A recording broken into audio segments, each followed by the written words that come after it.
اللہ کے ساتھ جتنا گہرا تعلق ہوگا اتنا ہی آپ اللہ کے لیے فاقہ جھیل سکیں گے، اتنا ہی آپ اللہ کے دین کے لیے قربانی دے سکیں گے۔ اس کو یوں سمجھیے کہ عشق مجازی جو ہے دنیا کا عشق، اس پر اس کو قیاس کر لیجئے، کسی کو کسی مجنوں کو کسی لیلا سے جس درجے کا عشق ہوگا اسی درجے کی قربانیاں وہ دے گا، اسی درجے کی مشکلات جھیلے گا، اسی درجے میں ہوتا ہے کہ وہ جو شیریں بات کا قصہ ہے وہ انسان جو ہے اپنی جان کو قربان کر دے گا، اس لیے کہ عشق پر سارا دار و مدار ہے۔ جس سے قلبی لگاؤ ہے اس کے لیے آپ مصائب جھیلیں گے، جس سے محبت ہے اس کے لیے تکلیفیں برداشت کریں۔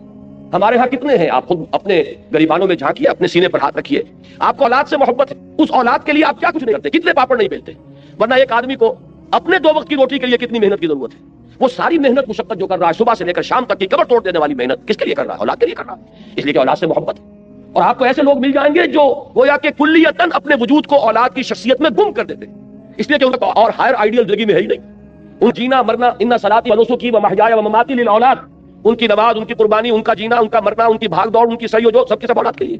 تو جس سے تعلق خاطر ہوگا، جس سے محبت ہوگی، اسی کے لیے آپ قربانی کریں گے، اسی لیے آپ محنتیں کریں گے۔ اب ظاہر بات ہے کہ دین کے لیے قربانی، دین کے لیے ایثار، دین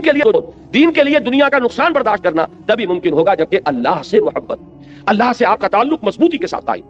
یہ اللہ کے ساتھ تعلق کو مضبوطی سے قائم رکھنے کے لیے 2 چیزیں بتائی گئی، بلکہ پہلے ایک چیز سمجھ لیجئے، وہ ہے ذکر،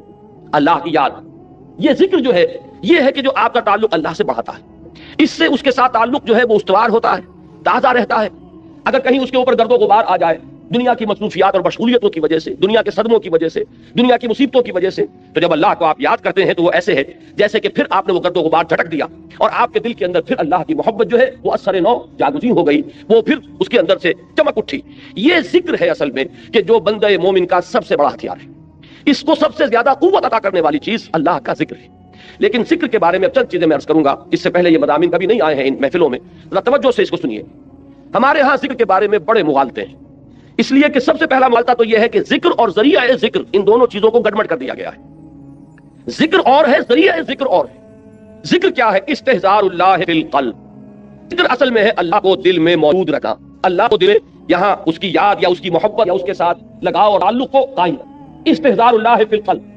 اب جس چیز کو ہم ذکر کہتے ہیں وہ ذریعہ ذکر ہے۔ میں بیٹھ کر اگر کہہ رہا ہوں سبحان اللہ سبحان اللہ سبحان اللہ سبحان اللہ، یہ ذریعہ ذکر ہے، ذکر نہیں ہے۔ اب اگر یہ آپ سبحان اللہ کی تسبیح تو کر رہے ہیں لیکن دماغ آپ کا چکر لگا رہا ہے اپنے کاروبار میں، آپ نے کوئی پرابلم تھا، دکان سے اٹھ کر آئے ہیں اور ذہن آپ کا اسی پرابلم کو حل کرنے میں لگا ہوا ہے، تو چاہے تسبیح آپ نے پوری کر لی، تو ذکر کا یہ ذریعہ تو آپ نے اختیار کیا، ذکر آپ کو حاصل نہیں ہوا۔